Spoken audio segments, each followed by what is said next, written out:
Welcome everyone. Today is September 18th, 2024. Welcome to the weekly meeting for working group serving.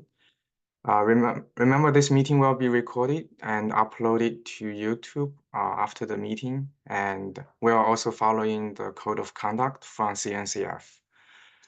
Before we start with our agenda, I'd like to mention that I added this section for future topics. So if you want to propose any topics to discuss or present in any future meetings, please add it here so that we can better arrange a time slot, just in case there are many topics that want to be discussed in the same meeting.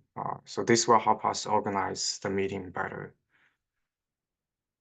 And I moved to Nick's presentation. Because he's not here today, and we're still figuring out the date for his presentation on kubeai. Okay, for today, let's start with the workstream update.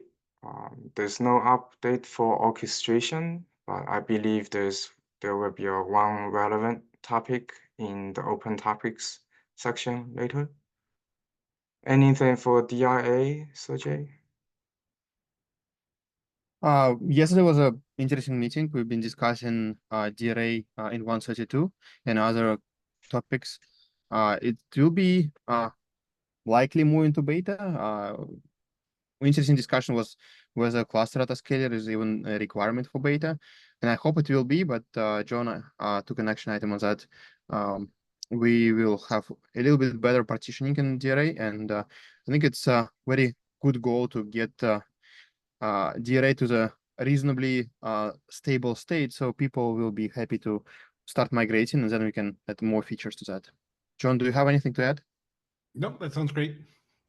We have a bunch of features we're going to do alpha too, but the top priority is getting what we have in 131 to beta in 132.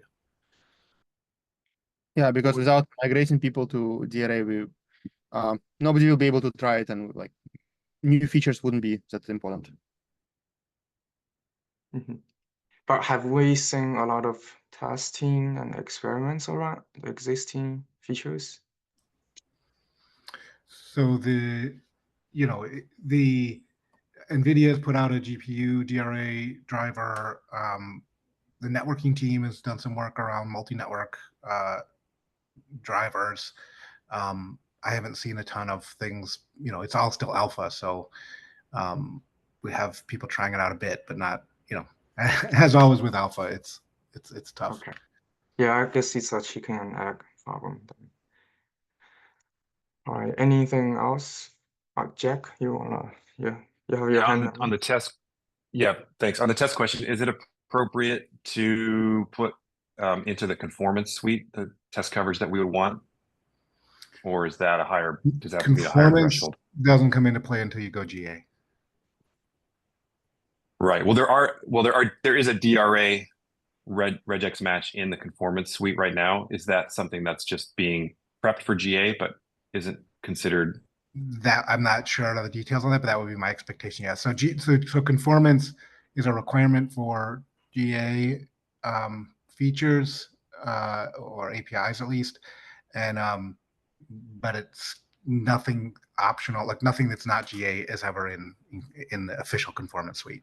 But what we have to do is we have to build those tests ahead of time because they have to have a certain time period of showing no flakiness before we can promote them to conformance. But none of that will come into play until we get close to going to GA, which is going to be 9 months. Yeah, that all makes sense. Well, I guess I don't understand exactly what conformance means in this context, but I know that my team is running some CAPC Azure end-to-end tests using the DRA conformance test suite. And so if we have we've baked a little bit of experience there, so I'd be happy to increase that test coverage if there are end-to-end scenarios we can do.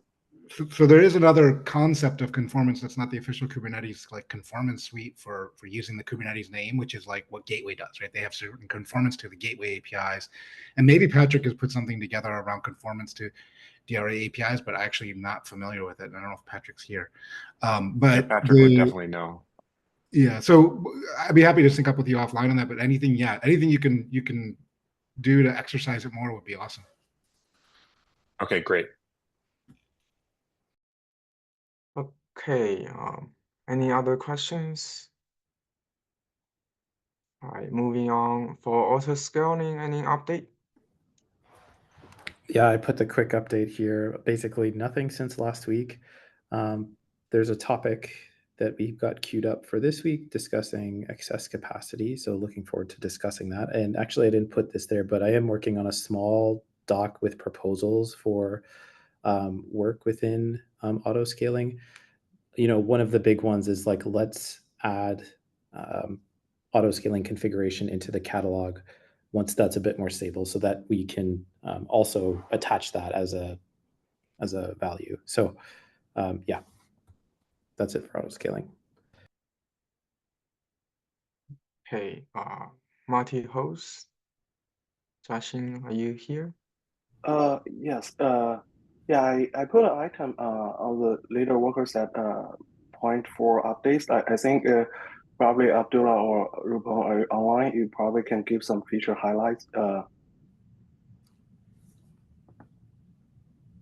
Is Ruping on the call? If not, I can.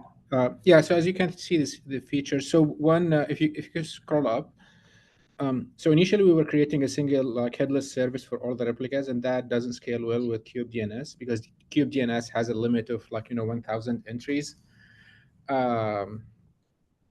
People can use, of course, something else like core DNS to scale better, but not everybody does. And so we changed this to create a headless service per replica.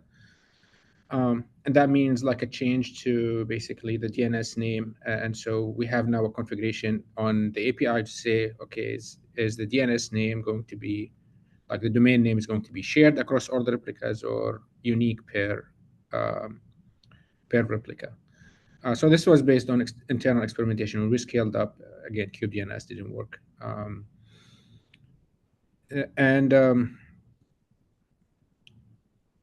We added a bunch of other minimal improvements, but this was the biggest one. The other thing is we have more examples now added to the repo, Llama CPP, and we've got also the 405B Llama 3 example on VLLM.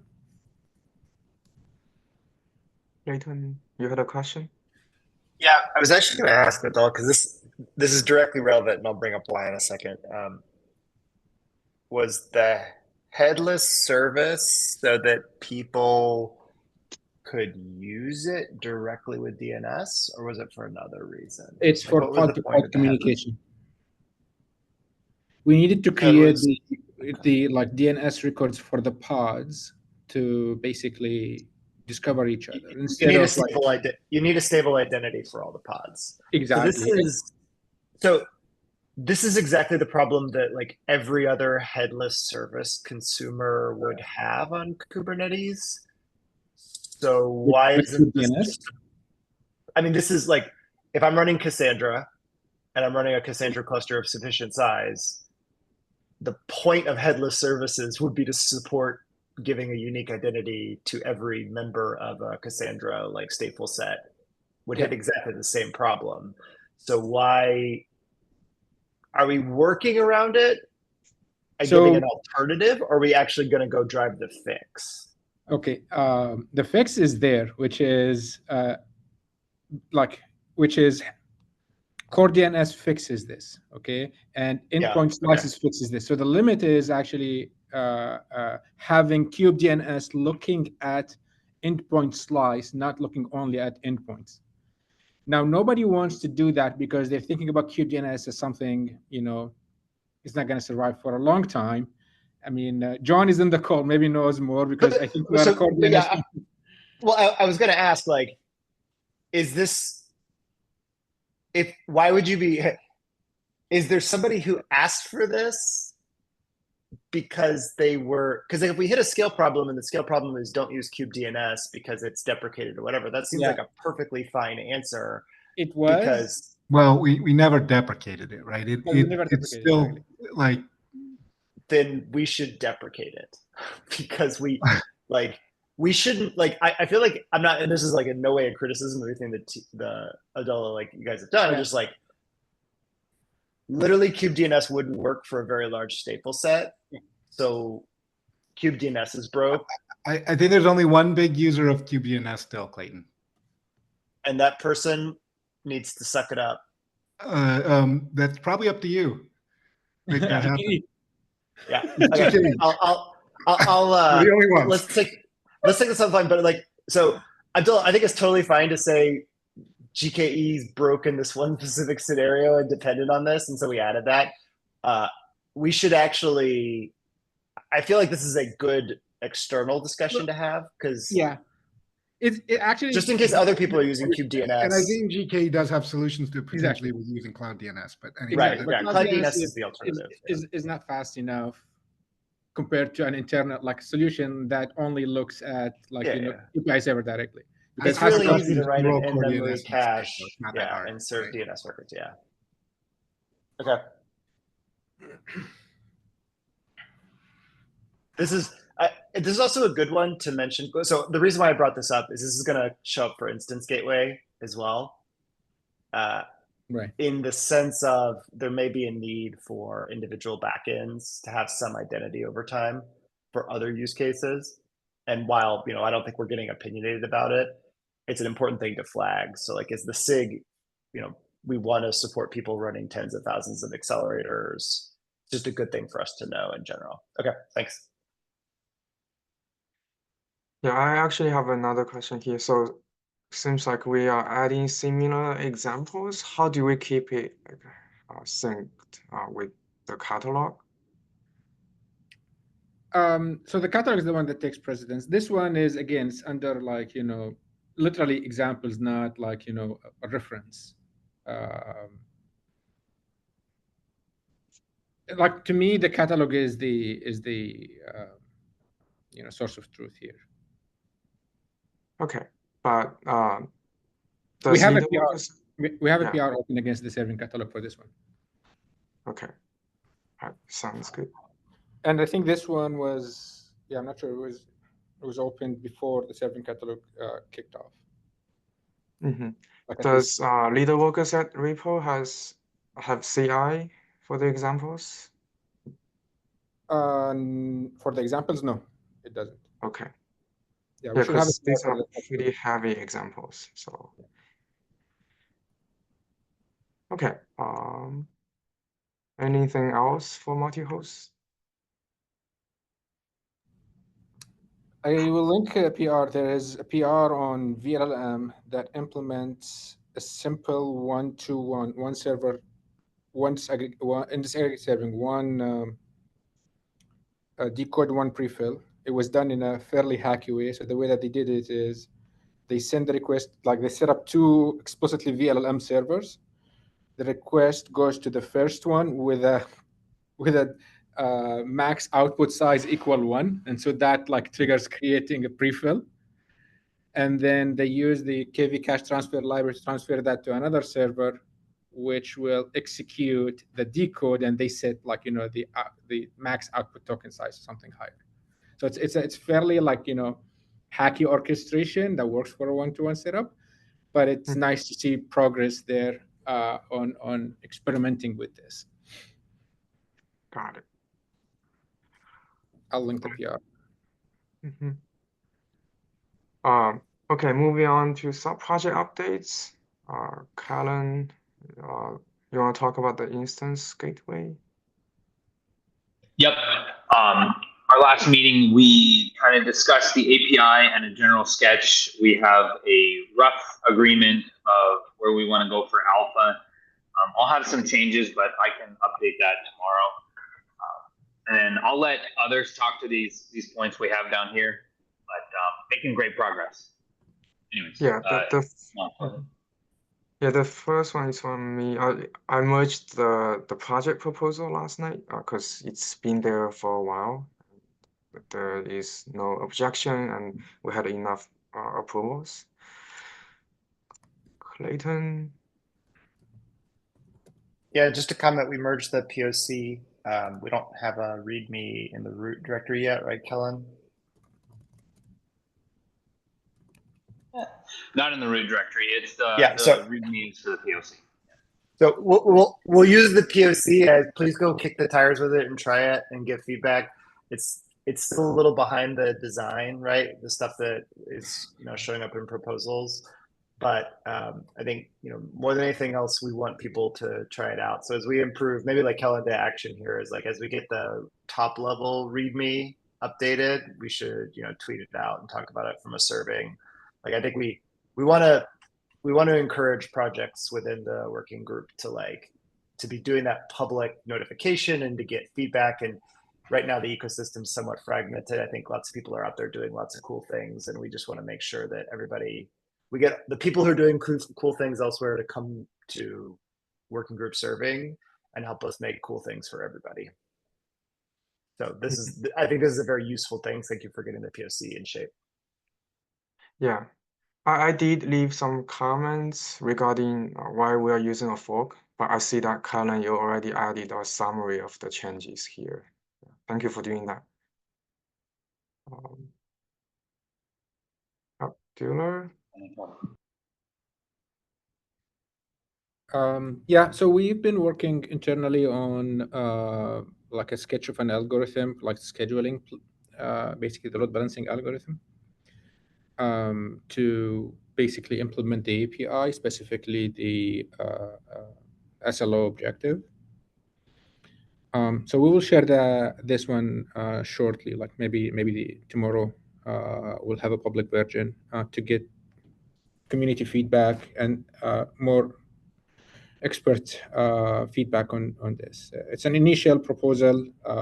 Pretty sure that everybody's gonna find a lot of holes in it. We will do some experimentation in terms of like simulations to validate some of the assumptions we're making in parallel. But we would like to basically share what we're thinking about very early to continue to engage with the community, and develop with the community. So this is by no means something that we have developed. It's still a proposal. We're trying to run some simulations right now. We don't have anything concrete, but again, like the goal is to co-design this with the community. And to kickstart this off, we will share an initial proposal within like the next day or so. Yeah, that would be great. Thanks.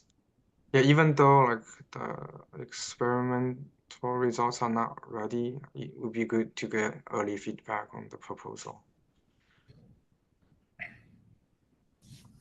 Okay, Jason, about serving catalog? Yeah, the Llama 3 AP Jetstream PyTorch configuration or template got merged. If people want to take a look, it's another example of adding one. We still have a couple of PRs out, the 405B especially. And then, yeah, hopefully I get some more model server support in the coming weeks. Mm-hmm.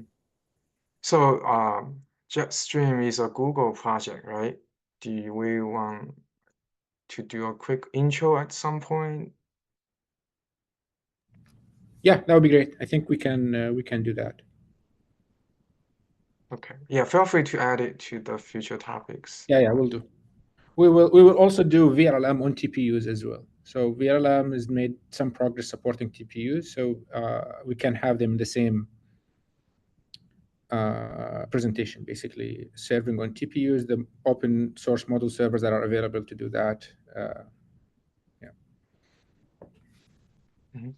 Sounds good. Yeah, I was just curious about that project because it's a Google-driven project, and wondering if there's any pros and cons in comparison between different runtimes. So, yeah, definitely happy to hear more about that project. Sounds good. Okay, open topics. Anything else for sub-project updates? Okay, we can move on.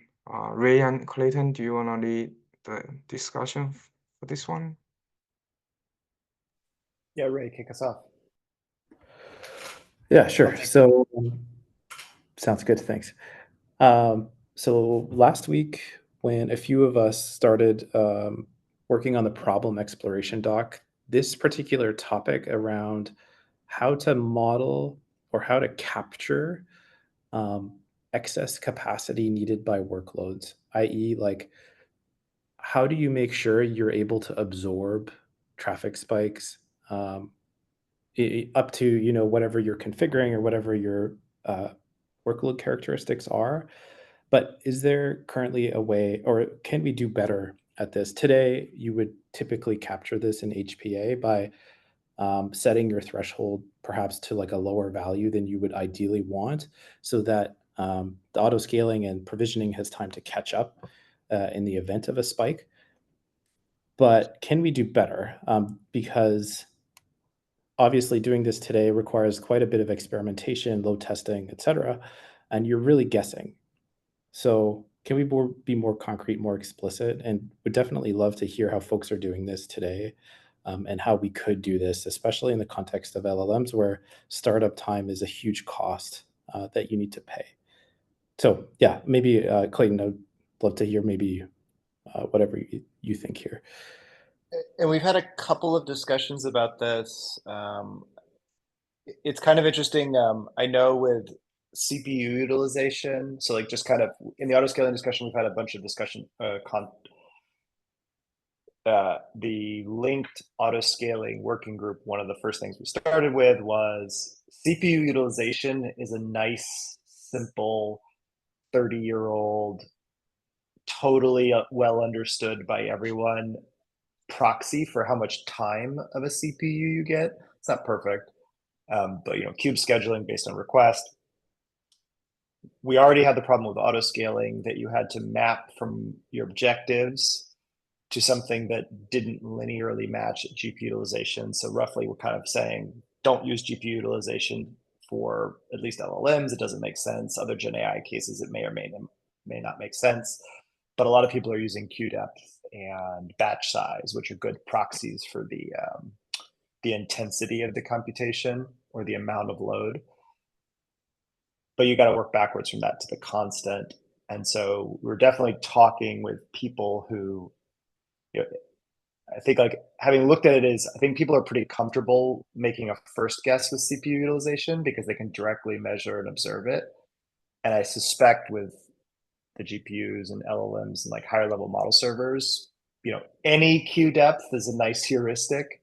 But I think, you know, even in that doc, we said any queue depth actually isn't what you really need to do, because that's a lagging indicator. Queues happen when you're overloaded. And so if you want to actually get a leading indicator and scale up before you get overloaded, you have to add, you can't just use queue depth, you have to use like queue depth greater than 0. You have to use number of requests, which puts you back in that category of having to do some math to get a threshold. And so the expectation would be, we now have 2 different use cases for auto scaling that are reasonably well known. There's the classic CPU utilization, and then there's the queue depth, or a linear number that represents the amount of work you're processing, which works for like most people with batch and pub and sub queues are very used to using these metrics. And then another set of people are now, you know, getting into that spot where we're talking about queues on the individual model servers. Maybe the other question I would ask, is there any other key like auto scaling regime that I'm less familiar with besides kind of that CPU bucket or queue depth / approximate integral load in an absolute number? Jack, I don't know if you want to go in a different direction or not. I don't. Well, and this might answer that last question. I was just curious if we ruled out the provisioning request CRD as a way to stamp out capacity in advance for these use cases. Have we looked into that? Do we know? Does everybody know what provisioning request means? Somebody would have to create that. So I think, yeah. So I do think, I think that's a good discussion point. Maybe I was going to ask. I just wanted to make sure that when we orient for the problem, like a provisioning request asks for capacity, but nothing tells us how much the capacity to ask for ahead of time? Or are you saying that a provisioning request should solve that? Maybe I'm the one. I'm talking about the provisioning request CRD that's sponsored by SIG autoscaling. Mm-hmm. So it's a somewhat, I believe it does do both of those things, but I'll take that on and come back. I'll sync with Ray and maybe come back next week and assess if that's a possible solution. It's in alpha as well, so. So the provisioning request spec basically defines a list of, but a request is typically what I'm going to add, not relative to what I have, right? Like a provisioning request is, I'd like this much capacity, but it's not saying, it doesn't take into account how much capacity I already have. Is that accurate? That is correct. So the idea would be that your requested capacity would be, I mean, like the easiest base case is like a cluster with no nodes. So just creating a new cluster with no nodes. Provisioning request stamps out the original sort of like anticipated capacity, so that initial warm-up time for that cluster when workloads start arriving is super quick. But if you set a provisioning request on a live cluster and it's like way below what you already have, then it's going to be inoperative, I think. And it's still basically, there's still a magic number, which is the number of pods. I think that's what kind of maybe, and I'm not saying, I think it's a part of the story for sure. Like, don't get me wrong. I'm just trying to, like, it's almost the actor or one of the levers of which, you know, changes to HBA could be others. Dave, you got your hand up. I know you've been waiting.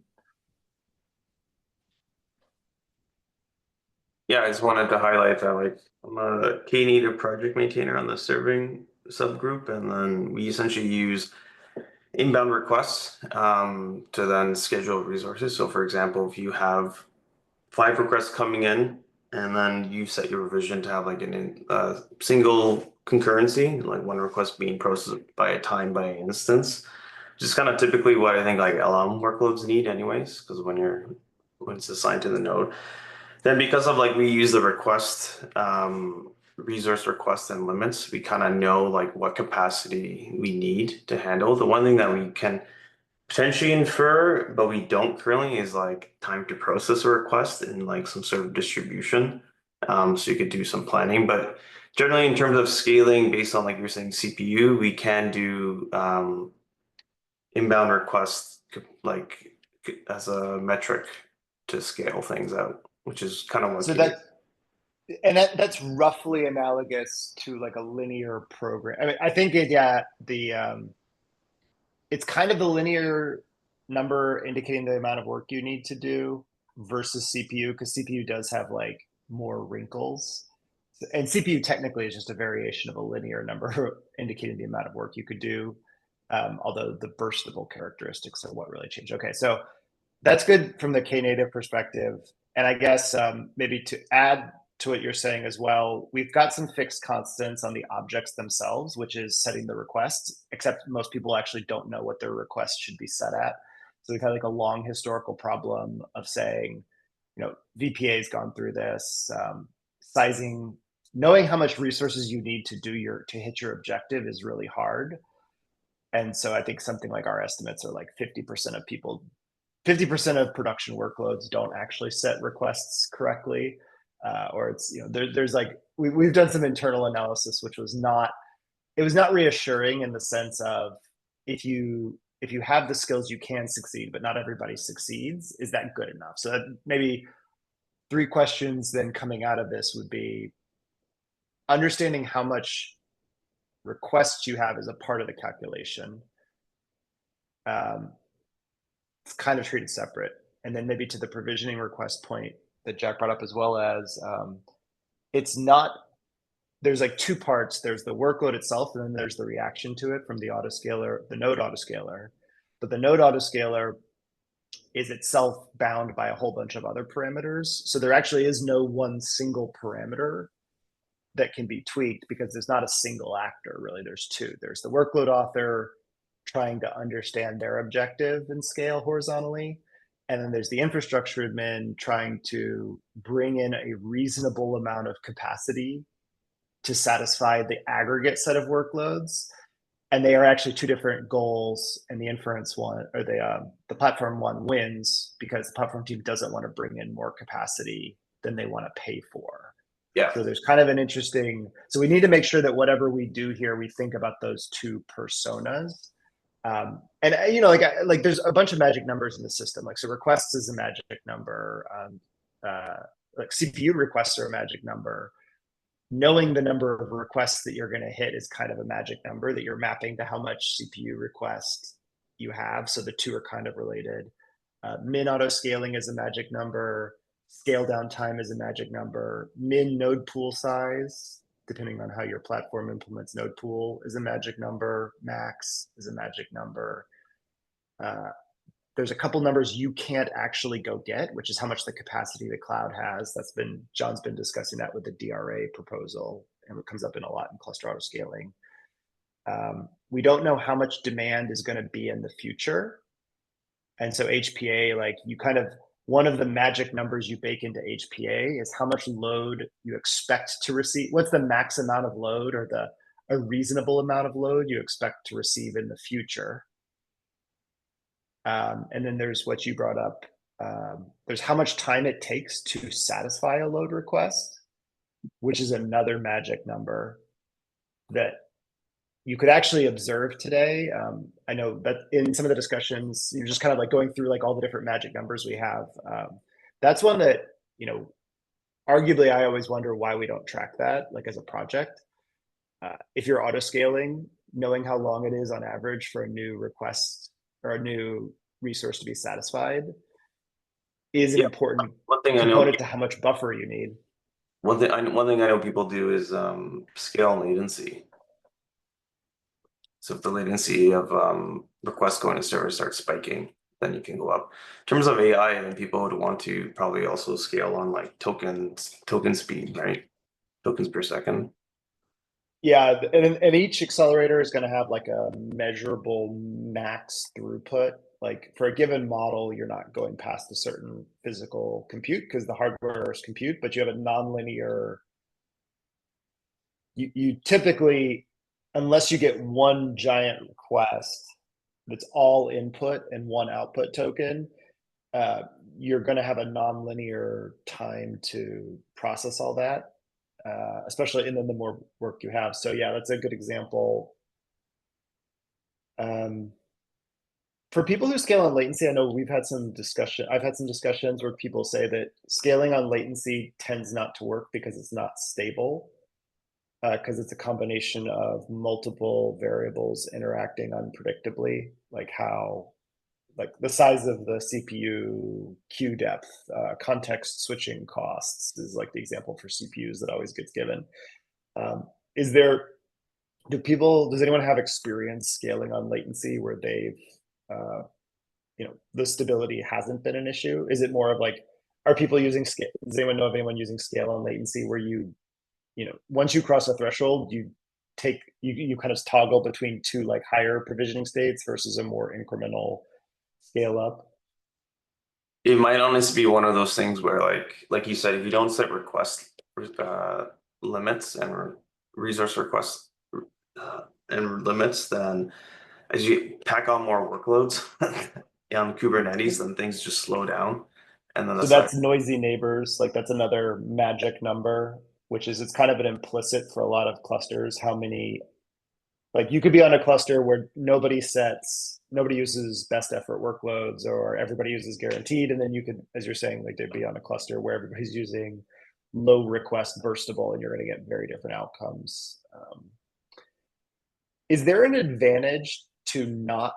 So maybe what we should ask here, and like Ray, I think you and I have kind of danced around this. Is there an advantage to just putting this problem on the user completely? I think that's like the thing, is like, can we do something that's better than one number for HPA and a fair number of tunables, and then kind of the tunables that each platform has for min node size, max node size, all the different ways that you can configure cluster auto scaling? how do you think about that, Jack? I'll let Ray respond because you asked him first. I mean, no, jump in. Like, I think we're just kind of okay, like, cool. So I'm trying to just generate thinking that conversation. that seems like, I don't know how we wouldn't have to kind of let the user tune this in their own way, because everything's going to be different depending on environment and application profile. And like, it's really hard to generalize this, but I do think that we could provide some really useful custom metrics examples that feed into HPA. Like, that's, to me, that's the happy path for getting, like, all those things that you were describing, latency, noisy name, all these things can be emitted as metrics. They have to be programmed into the application, obviously, but that can work nice with HPA. And so you can get that super simple, elegant gesture of like, just give me another pod when my latency goes above a certain threshold, you know, based on proven heuristics that actually has the outcome of decreasing latency, you know, getting more spread. So I think custom metrics plus HPA would be the way that a user would probably do this. And I think we as project maintainers of Kubernetes could provide reference examples to help folks out. Go ahead, Ray. Yeah, and oh, sorry, you can. Anybody can respond. Yeah, did you ask their hand up? Sorry. So someone in chat was mentioning about Kata, which is a very nice way to do exactly what you're saying, Jack. It simplifies this custom metric path for you. So I don't know if they're here and can kind of provide a bit more. Yeah, I'm here. Sorry, I'm connecting from mobile phone, so it is not the best way. But basically, I'm Kata maintainer for the reference. So what Jack described here is I would say like the best way, because Kata is basically like a wrapper around custom metrics on HPA. So if we can basically fit some different kind of metrics, it couldn't be just one number, but it could be like different set of metrics. And maybe if we can define some general algorithm how to specify those particular knobs. So basically the request size, request amount, the available nodes, etc. This way we can probably offer easy way how to transfer this information and send it over to HPA. So we don't have to rely to just one magic number, but it could be like a set of constants or some let's say smarter algorithm. So this is something we can definitely try to discover. I'm like very new to this area, so I haven't followed all the stuff you guys probably discussed before. So I'm not sure. How do you expose those custom metrics via like promises or like basically we are basically like Kata is basically acting as a wrapper around custom metrics that are provided by Kubernetes. So basically we are sending over the metrics to HPA. So HPA in the end does the final decision. We also like are able to create Kubernetes jobs based on those custom metrics or external events. And there are we have a multiple connectors to different services. So maybe this is something we can also explore. So it is like this platform that you can use. What's your experience like pulling metrics from like promises? Like I heard it's like scraping interval like sometimes can be, it's quite slow. Yeah, it's slow. So basically, I think that this way it would be probably easier for us to create some kind of proxy on our own instead of Prometheus, and maybe scrape those particular metrics from, I don't know, from the ingress part, maybe from those defined interfaces. It will be much better, because especially for the cold start, from scaling from 0 to 1, we can really like speed things up, because HPA cannot scale to 0, but we can do that also. So this is also something we can take into consideration. Yeah, for the ARM use case, we know like a set of like standard metrics we want to we can go like a script more like aggressively, because a small amount of like a metrics we. And also what we can do, we can also maybe change the algorithm like dynamically, as the load increases or something like that. We can change basically the value that we are sending over to HPA. So it is not a fixed stuff. This is also one thing we can discover or try to figure out how to do that. Yeah, I think we should definitely make sure we call out if you want like in general, one of the problems for auto scaling is latency, and we don't have actually a recommendation as a project for patterns of accelerating gathering. It's typically like, this is your problem with your stack, but projects like, and this is actually what metrics server in Kubernetes originally did, which was rather than assume, require everybody to have their own metrics solution, design a component that in context collects the metrics. Now, the downside of that is you end up reproducing a lot of things that other people are better at than you, like scraping metrics at scale and all the different ways that it can fail, and how many dimensions of scaling you support. So over time, a lot of that metrics server responsibility was better to just delegate to the other metrics providers because everybody's experience is different. So that's something I don't think has changed. Like, people do have wildly different metrics collection pipelines. And so duplicating it usually is, if it was easier to scrape fast, it might work. It might be hard to generalize it. But on the other hand, for a lot of workloads, maybe you don't have to generalize it. Maybe it's totally fine for a set of model servers, saying like, oh, well, use this simple tool, and if you want something faster than that, it's your responsibility. Could be something that the project could support as well. Maybe to go back to pooling. So at some level, there's a threshold, and then people have different knobs around that threshold. So scale down time or scale up time, or is it possible, maybe like this is kind of a continuation of Jack's question, do we believe that it would be possible to pull out one factor of the constant, which would say something like proportional excess capacity, just as like a hypothetical? So you have a magic number, and instead of you multiplying the magic number by some threshold, you provided the multiplier as a separate value. Could other people use that? So the example would be if you said, if your magic number was 7 requests, I'm going to step back. Your magic is 10 LLM requests a second. And so you work backwards and you say like active requests gathered from the model server is 9.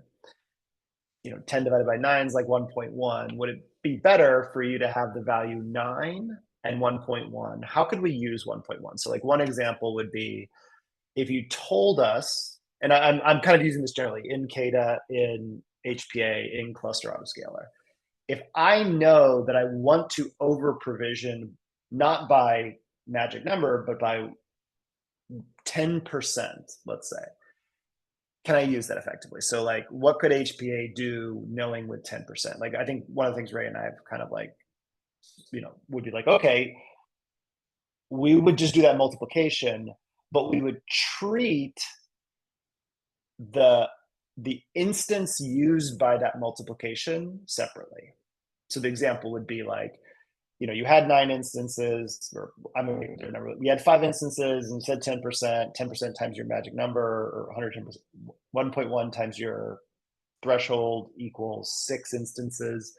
You create that 6th instance, but we treat that 6th instance differently, which is you don't really need that. That's just your safety factor. If the workload was going to get preempted, we would know that we could give up 1 instance because we have that safety threshold there. And like, can give up obviously has a bunch of implications, but I think that's kind of like, if every workload bakes in the magic number, nobody can know from the outside, like no automation from the outside can know whether all of the replicas are truly needed. So in reality, if you set that up and you got 10% overage and you've got an extra instance that you could stop serving on, we would have no way to know. So I think that's like the first benefit I could think of. What other things are like that, Jack? Yeah, if I understand you correctly, I proposed this actually a couple of times at SIG auto scaling. So thanks for saying this. I can now repropose it and give it a WG serving level up. Is there any previous places where it's been like written up? that you could share with us? Yeah, I think it's maybe ready for a proposal. So what I've been thinking is we already have a factor in both HPA and cluster autoscaler, and that factor is 1. So we're like everything's already there. If we just allowed the user to configure that factor to something like 1.1, now you get 6 nodes. Now you get 11 nodes instead of 10. And you get 11 pods. I mean, depending on It's easier if you have pods to make the examples work. I also struggle with this at low numbers, but yeah, keep going. But you could do it on one or both dimensions. You could do it just in HPA to give yourself more pods, and so now your pods are running colder than they would be otherwise if you're using a 1 factor. Or you can do it in cluster autoscaler, and now you have more nodes, which have the capacity to schedule more pods. So your nodes are running slightly less warm than they were otherwise. Or you can do it on both, and you can have both dimensions have that extra overhead. I mean, I think there are probably some app developers who are doing this in the apps themselves, where they're maybe artificially running slightly colder because they want to anticipate how HPA will give them more pods. That's speculation, but yeah, I think if we can write a proposal with that very simple modification to the existing way that these behave, I think that's a simple win. And I see the point about like this could be done with Kata now. Like I think the point of this is the reason we would have this proposal is so that multiple subsystems in the ecosystem can operate on this. So an example of the HPA one that I gave was like preemption. But for instance, at the cluster autoscaler, any pod can use those. And so if I can look at 3 different workloads that are all scheduled on the same pool of nodes, I don't actually need to over provision all, like, so I have one workload with a 1.1 factor, another workload with a 1.2 factor, and a third workload with a 1.3 factor. I don't actually need to over provision 1.1 times 1.2 plus 1.3. I can provision less than that.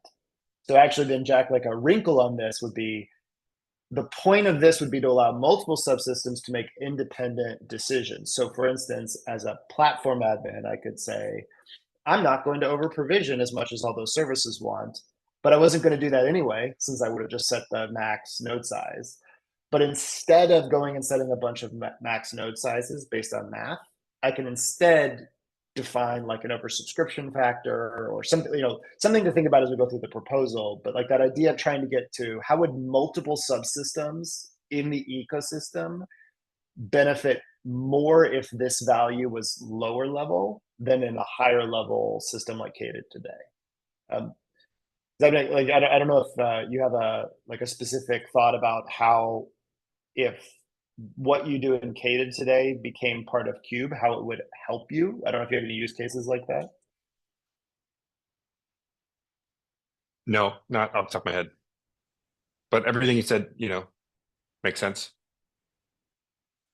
I think I could start hashing something out.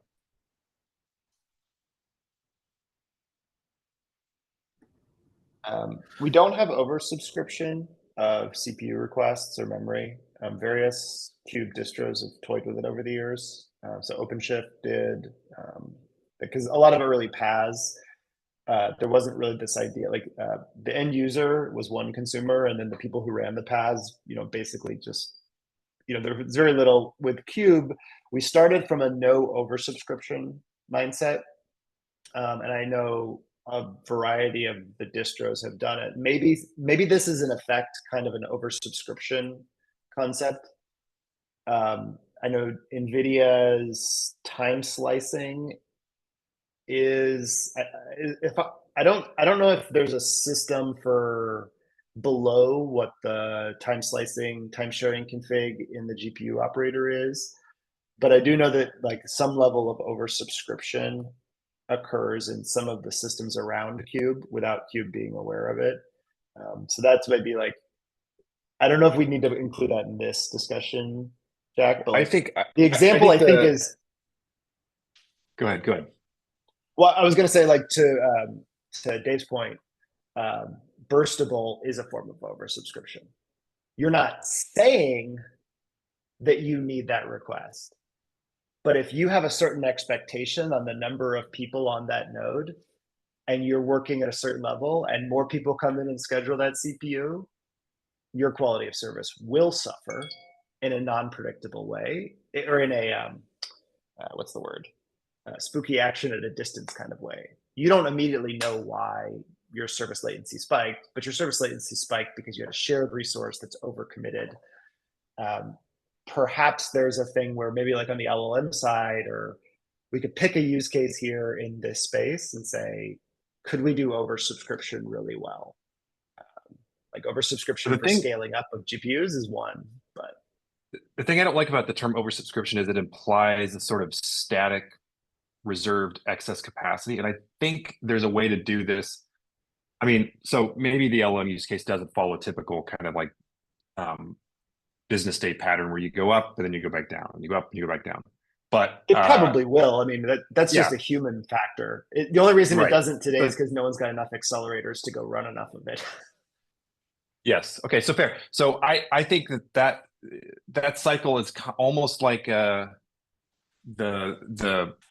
base case for all these problems that we're trying to optimize for. And really what I see, what I want to optimize for is that when I need more capacity, I never have to ask for a new node. I've already anticipated that I'm going to need. And so I think having something where you can just build a little bit more than you need during a moment, like the trigger for that is that I need more. So if there's this kind of default pattern, then you could probably use the existing scale down behaviors without having, like, you could permit yourself to aggressively scale down, because then you're on the downslope. You're not receiving those triggers. But then once you start receiving those triggers, you add more than you need, because you know you're going to continue needing more until you don't. That makes sense. And if you don't know how much, if you don't know the proportionality of it, of the anticipatory versus not, anticipatory actually makes sense. So let's talk about what's different from the past. So when Kubernetes first started up, nobody had magic auto scaling clusters. And so we started with horizontal auto scaling and everybody did fixed nodes. In the industry at the time, a lot of people were starting to use cloud for burst, but the vast majority of people were coming from data centers where there's no such thing as extra capacity. Like we went from physical hardware to VMs to VM orchestration like VMware, and then that started to add ballooning and oversubscription. I agree, oversubscription isn't the right word. We're really talking about fungible resources and non-fungible resources. Like you can't lie about memory in most cases, but you can lie about CPU. But lying about CPU comes with a cost to the quality of service you deliver. So as a serving working group, we have there's like two patterns. There's fixed capacity, use it so that everybody gets you have the right proportional usage. And so Cube has that with priority preemption resource sharing. But then there's diurnal, which is a classic web microservices pattern. What we're seeing now, though, is we have two new wrinkles. One, CPU capacity. Before, we went from a world where we had no flexibility of capacity to one where CPU capacity was kind of free, right? You could ask for as many CPUs as you want, and unless you're like Netflix asking for the whole capacity of an AWS region, everybody basically got more CPUs. That's not the case anymore. Accelerators are constrained, but they're not perfectly constrained. They're imperfectly constrained. It's not like on premise where you can't add new hardware. Cube doesn't support that well, so we need to go do that. This is one angle of that proposal. But the serving workload of the future also, and Jack, you said this, I think it's really important. LLMs actually are compressible in compute in a way that CPU workloads were not. Like CPU microservice request-based typically weren't.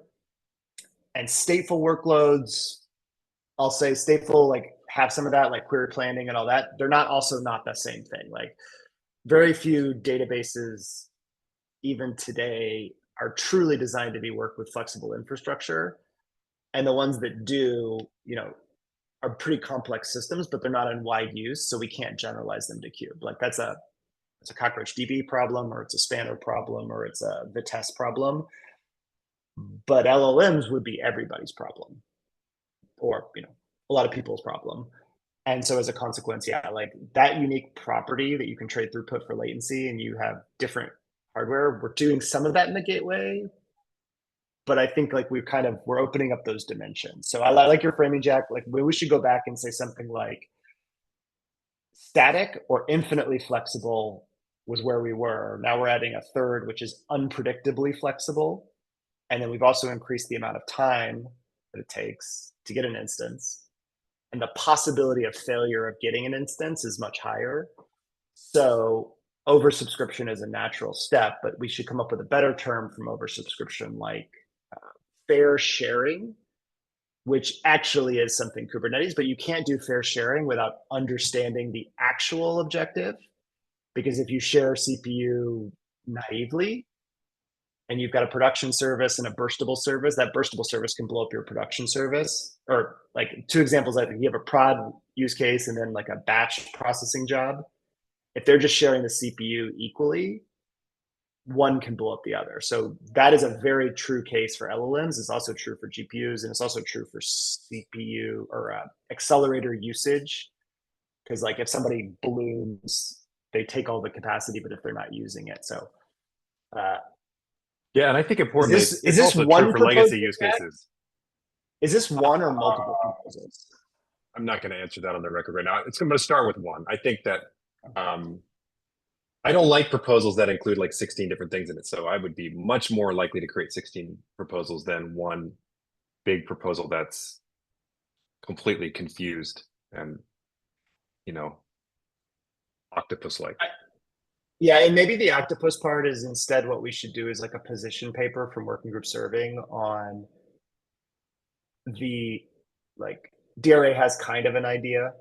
John's kind of integrated some already, but maybe we could get at that classic diurnal to what's the problem now. We probably need to do that maybe as a separate doc, and that can then be used to inform this, because we've kind of talked about all the pieces of it in the various work groups. And then obviously get like Kda and Kserve and Knative and all the Ks. And then the gateway would probably want some of this as well, because the gateway is about multiplexing onto a shared pool. This will show up in Abdullah's algorithm, but like the key thing we're talking about is you have to know the latency objective to fairly share. You can't actually share an LLM between 2 different latency use cases without understanding what those latencies are, because adding more load to one server reduces the latency for everybody. So like, I think that's novel, and that will then feed back and give us some of the tools we need to go talk about oversubscription. Fairness at max capacity, or fairness past max capacity. Well, I think we can, I mean, I can start with a simple proposal into SIG autoscaling that would cover cluster autoscaler and Carpenter, who are both under SIG autoscaling, to allow more flexibility beyond the 1 factor. And then to the extent that we would programatize around something like that, we can worry about that later. But if we can simply get that, and if I could get just a branch demoing that, I could bring it to serving, and we can see where we can go from there. Yeah. All right, folks, I think we are running over 3 minutes. So maybe like we can continue discussion next time, or as a future topic, or have a dedicated session if we feel appropriate. I think we should try to get a position paper that kind of argues why, that framed around Jack's, and say like what Jack is going to propose is very limited, but here's how we think about the problem, and there's probably other missing pieces. We need to partner with autoscaling to get at this. All right. Yeah, and for Kevin and Josh's items, we'll move it to future meetings. Yeah. Anything else before we close it for today?